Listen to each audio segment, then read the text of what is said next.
It's Friday night. It's 7, which is what we said we would. Was where we where what? So no, we said we'd do it at 5. So, oh my gosh! No, Tifa, really it was late. 7. We no, said 7. we didn't say 7. I don't think. No, I know we didn't say 7 because I have an arrangement to go to the store at 7. What kind of arrangement? Well, because there's arrangements because there were flowers involved. What are you? Yeah. Well, there were flowers I was supposed to pick up at the store for John's birthday. Who's John? You know, John. Okay, so what we're messing with you already, which is what confabulation does. Confabulation is the brain's ability to make things up, to fill in blank spaces. And it can really feel, on the other side of it, if you know what happened or the real story, it can feel like I'm lying, but I'm actually not trying to lie. It's actually my brain that tells me stuff that's inaccurate, but it tells me, here it is, when I go looking for things. Now, if we want to get fancy about why that happens, it's because the hippocampal areas, which are, if you put your fingers to your temples, tip them up, shove them, don't do that, but shove them down in an inch, you would hit these little hippocampal areas. And they're the parts of your brain that allow you to learn and remember what you learn and remember what. So when you have experiences, you learn from experiences and then you remember the experience. But almost all human beings remember some things, don't pick up and remember other things, and misremember some things. And so what happens when you have dementia is that ability to take in, record, and hold on to the data. So the first question is, did you actually take it in accurately? And we talked in other sessions about vision changes and auditory processing changes and the ability to get language the way we mean it in, and then the ability to feel and do things the way I used to. And that, it depends on the dementia. But what we're talking about, it could be a problem with just getting the data in the first place.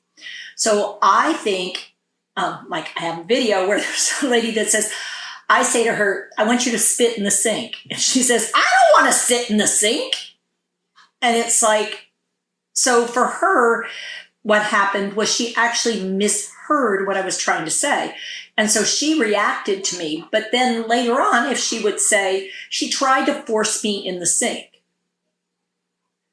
Well, that's, I didn't force her in the sink at all. What I did do is have her step up to the sink and try to spit in it, which she actually did do because we were brushing teeth. But her brain held on to pieces. So it's not like it's a blank slate. It's just that it's not always accurate. And sometimes when people are emotional, it really, so that's the hippocampal area.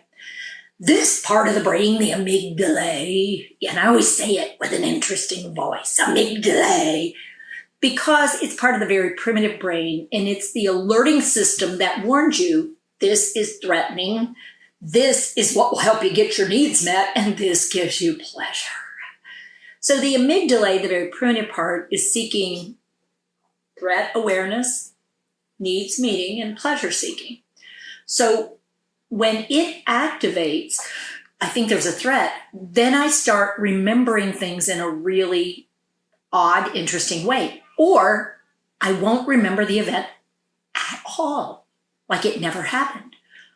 Or I remember it the way I remember it. So I might say to the lady who comes in the morning, there were 2 people in here last night, and one of them took all my clothing out and took it. And I think she was selling it because she asked, where does this go? And where do you think I should take this? And then the guy came in and he poked and prodded and he tried to take my clothes off. And I think he was trying to rape me, and I screamed.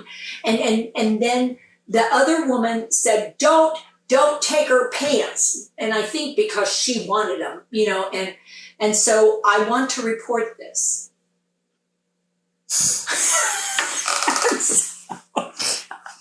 Now, here's the interesting thing, is if somebody tells me their name, I might actually remember that accurately. So it was this person, and they actually were there last night, but that's not what happened.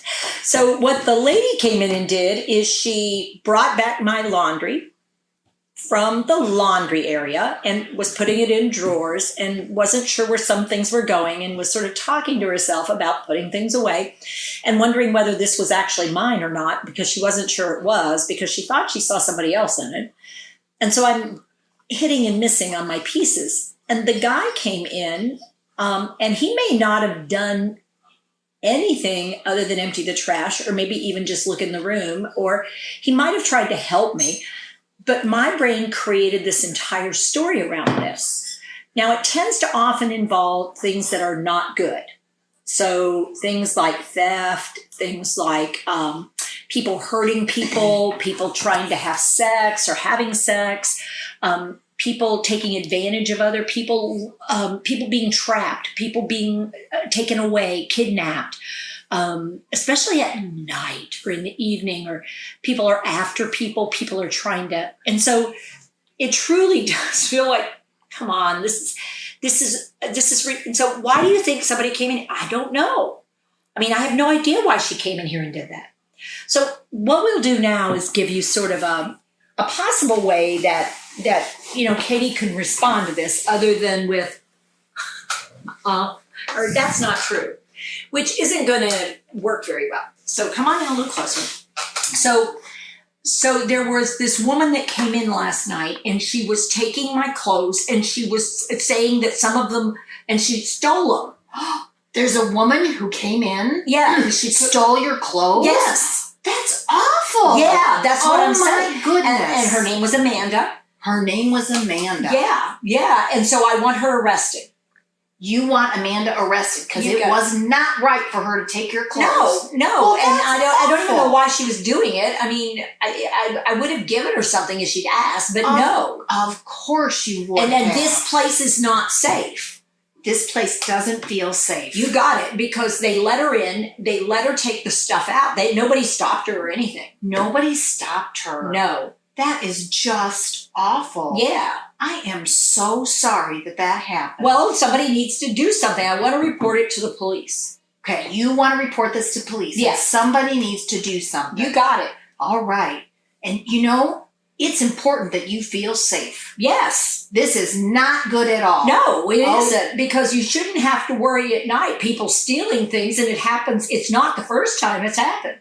This has happened before? You better believe it. Oh my goodness. Yeah. And there was some guy that came in and he stood over me, and I thought he might be trying to kill me, but then he left. That is just awful. I am so sorry. Did you notice how the story changed a little bit, morphed a little bit?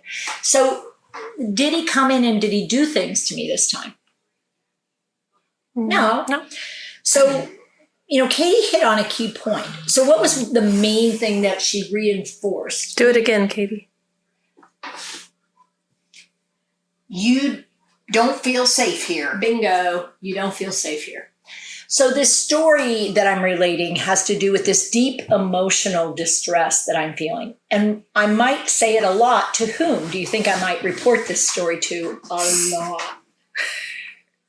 Somebody who put me here, or somebody who has the ability to maybe get me to feel safe. Or I want to have something happen, but I've tried that. Can I please go home? Please. I just want to go home. I don't want to be here.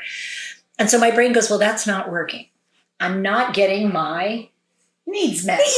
So my brain is not stupid. It says, okay, well, let me try something else. That didn't work. I wonder if you were threatened, if they'd feel bad.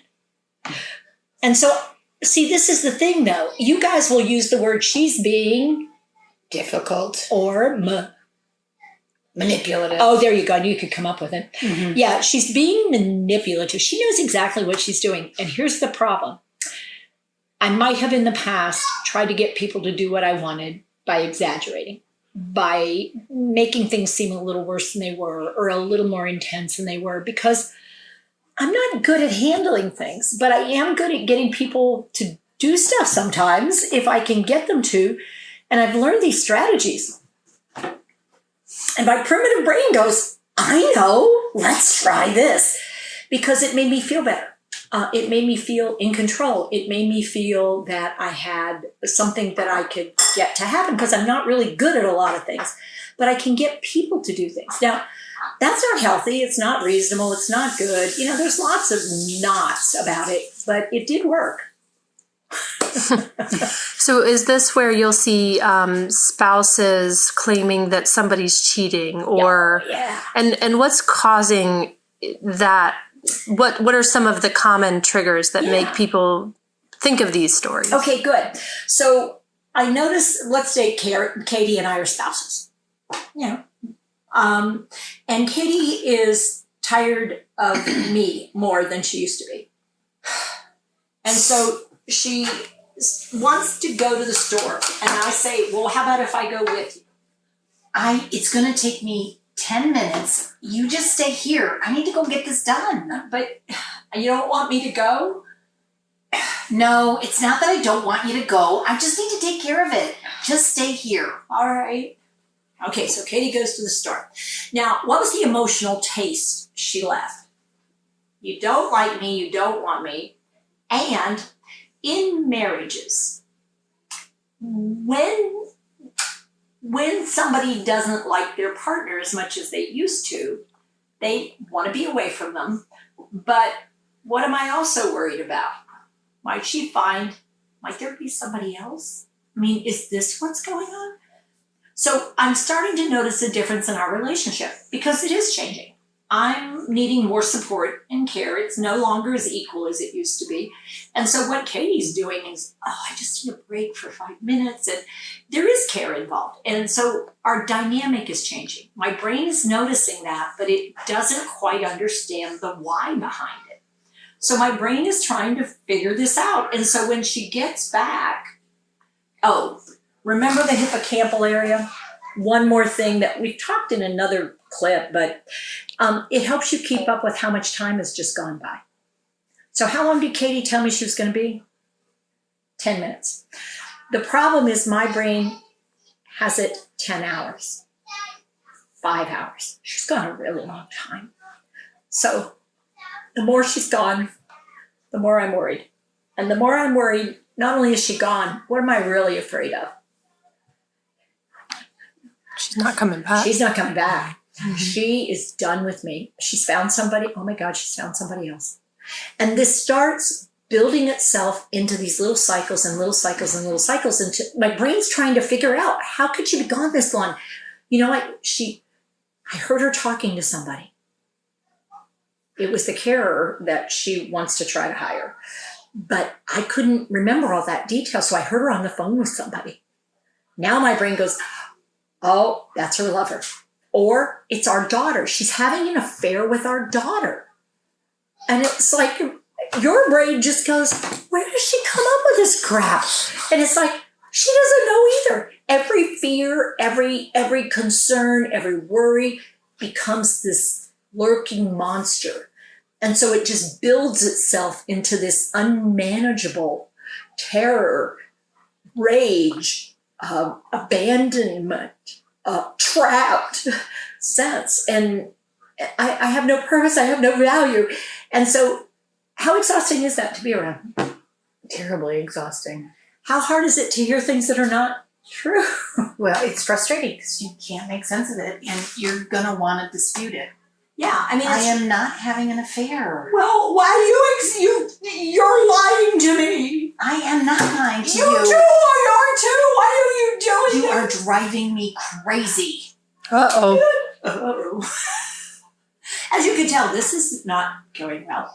So this is this place where one of our big challenges is Katie needs space, but the more space she needs, the more frantic I become, because the more clinging I get, and the more my brain, particularly Lewy body dementia, I mean, it is the absolute monster in closet when it comes to this stuff, because your brain will misinterpret what it sees, it will misinterpret what it hears, but it hears quite well, but it's overriding. And if anybody tries to convince me that I'm wrong, then I think they're with her. And this then is where the paranoid ideation comes from. So you're working with other people and you're trying to poison me, and you guys have a plot. I've seen you. I've heard you talking to them. No, don't Tipa me. Down. Don't. Yeah, big mistake. Big mistake. So people want to know, what should they do? So how what do they we should do this conversation? What do we do? Okay, so step number one is when I say, you've been gone forever, you're cheating on me. Tipa, you think I'm cheating on you? Yes, I do, because you were gone, God knows how long. I'm so sorry, Tipa. Well, don't be sorry, just why are you doing this? I'm so sorry, Tipa. I was running an errand. No, you weren't running an errand, you're running around on me. You think I'm running around on you? Yes. I'm so sorry, Tipa. Don't tell me you're sorry, quit doing it. Okay, I'm gonna quit doing it. Yeah, see, you won't let me come with you because you're meeting with her. I'm meeting with her. Yeah, see, that's what I said. You're Now, meeting Katie, with her. in this moment, her brain just went, oh, shit. You want to know what it said? It said, oh, shit. Why did it say, oh, shit? Because I really should not have gone down that path. Well, but was it an accident? Yeah, Well, do we need to be comfortable with, you're going to make mistakes trying to do this. absolutely. And do you have to be comfortable that when you make a mistake, you can't just wallow in it? You just got to go, oh, well, that was the wrong thing to say. Oops. Yeah. Try again Oops. next time. Okay. And so what are you hearing over and over again? That you're scared. You're fearful that I am going to be somehow I'm leaving you, or you're out of fear of abandonment. Yeah, so one of the things to think about is if I'm alone, what happens to my brain? It perseverates. That's the only thing I can worry about. That's the only thing I can think about. That's the only thing I can focus on. So one of the biggest uh-ohs is that we haven't built any real other relationships with me. And when you're gone, all I think about is, where is she? What is she doing? I don't know where she is. And I don't do anything other than worry. So one of the things we want to start figuring out is, what can I do to fill my time? Who can I be with doing what I'm doing? Who could like being with me? So one of the things that happens is, as you come back in the door, it might be, Tipa, oh, guess what I've got? Because you want to come in with a different energy. Because if you come in and I start, where have you been? Oh, I was at the store. So this is one of those times you may not repeat what I say as much. Because I am really not having a trouble getting my message out. What I'm having a very difficult time letting go of is a sense of betrayal. And so coming in with a slightly different energy, not as in opposition, because what will happen is, if you're not careful, you will start feeling that tug and that pull of that negative. Because guess whose amygdala is also going to be lightened? Yeah. Can we try that again? Yeah. Okay. Sure. Where have you been? Tipa, hi. What? But no, listen. I was at the store. The store? I got something special for you. Ooh. The store? What store? Well, I was at the store down the street where they sell that really good chocolate. Oh, that's what you like. I don't really like chocolate that much. See, this is, you don't even remember. Oh, now Katie just stepped in it. Because in that moment, Katie was doing a really great job. What's your favorite thing when you're stressed, Katie? Chocolate. What's my favorite thing when I'm stressed? Well, I thought it was chocolate. Mm-mm. No. Ask. They're not really married. We're not really married. We're not. If you hadn't figured that out yet. What is your favorite thing when she's stressed? Let's see if anybody else knows. Nobody seems to Oh, know. nobody knows? Well, nobody's saying yet. Oh, It takes a second for people to catch up. I am brown sugar, caramel. Ooh, I really like toffee. I love toffee. Oh, it's my guilty pleasure. Or black jelly beans. I love licorice jelly beans. Ugh. Duly noted. I love the really soft Australian licorice. You know the ones? Yeah. Beer. Yeah. Oh, beer. Yeah, we probably don't want to offer me alcohol, because what does that do to my brain? Oh, no. Yeah, let's not go there. But what we're talking about is those little tiny uh-ohs. I mean, so Are you going to make mistakes? Yeah, the little tiny uh-ohs, though, will catch you every friggin' time. Because people who live with some of this stuff are not dumb. They're not stupid. And what they hold on to and what they remember is just like, oh my heavens, it was an accident. I mean, you really want to go, oh, give me a break. Really? But you don't get a break. I mean, you can take one, and it's important to recognize when you reach your limit and just say, I can't talk about this right now. How should people bring in somebody else that you'll accept? Because if Katie comes back with somebody after being gone for a while, yeah, that idea, and they're here to care for you, Eeks. Yeah, that's really like, no! I want her out. I want you out. So that idea of introducing me, there's a lady that could really use your help. I talked to her on the phone briefly, but she's going to come over. I don't know exactly all the stuff that she's interested in, but it sounded like you were probably somebody that she has heard that you're good at stuff. So I know nothing about her. So it has to really sound like and be like you haven't made a connection with this person and you're not intense with this person. And so then you're trying to have a relationship with them and then introduce me. She's got to introduce herself to me. Kind of thing. So it's a little bit different than we tend to think about, because anybody who comes under Katie's watch is going to be suspect.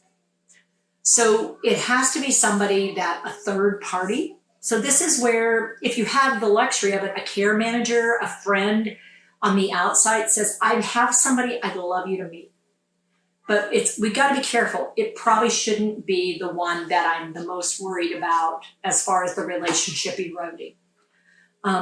Because I am so scared of that relationship. So this is where the spouse has to be really, or the primary partner has to be super careful about having conversations with care people within my sight, within my range. My hearing is possibly quite good. Yeah, you were talking about that earlier when someone's in their room and you're coming in to clean or fold laundry, or this idea that dementia means I don't understand, or it means I don't hear. Can you talk a little bit about the language you use when you're around someone who's living with dementia? So one of the things to always, and we did do a short little clip on this one. One thing to always do when you're going to enter somebody's space is not, hey, it's Tifa. Oh, gosh. I need to make some notes on some things. May I? Now, what did you notice about me, Katie? What did you notice that I noticed? That you brought a pen out. I brought a pen out. So I brought a prop out. I need to make some notes on some things. So I'm entering your space to do this task. So the person is usually, if they're hard of hearing, they're hard of hearing. But if they're not hard of hearing, they can be hard of comprehending. But I don't want to put them at risk of not getting something. So I use visual cues in combination with what I'm seeking. This knock knock is an assessment tool. I know whether she heard me or not, because she'll go, yeah, or huh? And so that's step one. The next one is, hey, it's Tifa. And so, yeah, if they do that, it says, okay, not strong recognition, but an awareness of me. And so, hey, now, offering hand back? Sure, I can come on in. Now, I have some clothes here, and I believe they go in your drawers. Because they have your name in them? Oh, okay. Now, would you please, you want to put them in, or would you rather that I put them in? I'll do it. Okay. Can I open the drawer for you, or you got it? Yeah. Okay, there you go. Now, looks good. You're good at this. Hey, Miss Katie, could I ask you for a big favor? It depends. Okay. Tell you what, I need to document that I brought all these things back. Okay. Okay, so let's double check them. We have 3 shirts. Yep. Okay. If you would, will you mark off that we had the 3 shirts? Just go ahead and tick it off. There you go. And 2 pair of underwear. Okay, and we have, let's see, 3 slacks. 3 pair of pants. All right, and 1 pair of socks. Just 1. Is that everything? I think so. I think so too. I'm going to leave you a receipt Okay. for that, and I'm going to take my copy. Okay. Thank you for your help. You're welcome. Now, what was different about this interaction? Was it a quick fly-by-night? I come in, put some clothes in, take some clothes out, and it just sort of happened, thinking Katie's not really paying attention to me. It's my job. I'm going to sneak in, sneak out, or just do it quietly because I don't really want to have an interaction with Katie. The problem with Katie is, if she's living with dementia, is I may have an interaction the next day, and it could be that she thinks suddenly you've stolen all of her clothes, and this lady comes in and she'll do that in your room. And so rather than just have it be this anonymous person who comes in and does something, I greeted, I double-checked, I had her check things off. We interacted some. In other words, did it look like I liked being with Katie okay? Mm-hmm. Yeah. And so rather than this alerting and worried kind of thing, it was really more of she's helping me get my needs met. I mean, she's okay. I wouldn't want to go for a drink with her, but she's not too bad. So it's that idea of creating a relationship with my amygdala. If you can do it, that puts me on the positive side. Because the thing about dementia is people tend to remember how they felt about you and whether or not it was more of a threat or more of a pleasure, or you were someone who would help them get their needs met. And if we're not careful, sometimes our frustration shows. Our irritation, our fatigue, I don't want to talk about this again. Rolling your eyes. I mean, and all of us get to a place where it's like, I don't want to hear this again. Here we go. And the idea of learning that we got to decide. Do I want to deal with the fallout, or do I want to control myself where I can? And do I remember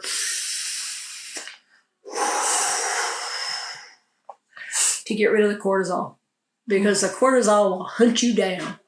That's that negative stress hormone. And running around with adrenaline and cortisol, bad idea. Got to find the joy. Got to find the moments. Got to find the endorphins, the dopamine. And that's for both of us. And sometimes it's little things that can help. So, maybe not chocolate, but, caramel, toffee. Someone just sent you a whipped coffee. What was that? So there's a couple of people that we should shout out to. Okay. Nurse Allie, who she's amazing. Yay, Nurse Nurse Allie. You are somebody who is the advocate, a dynamo, and somebody who is like, oh yeah, I got it. Mm-hmm. I haven't got your moxie, but you got it.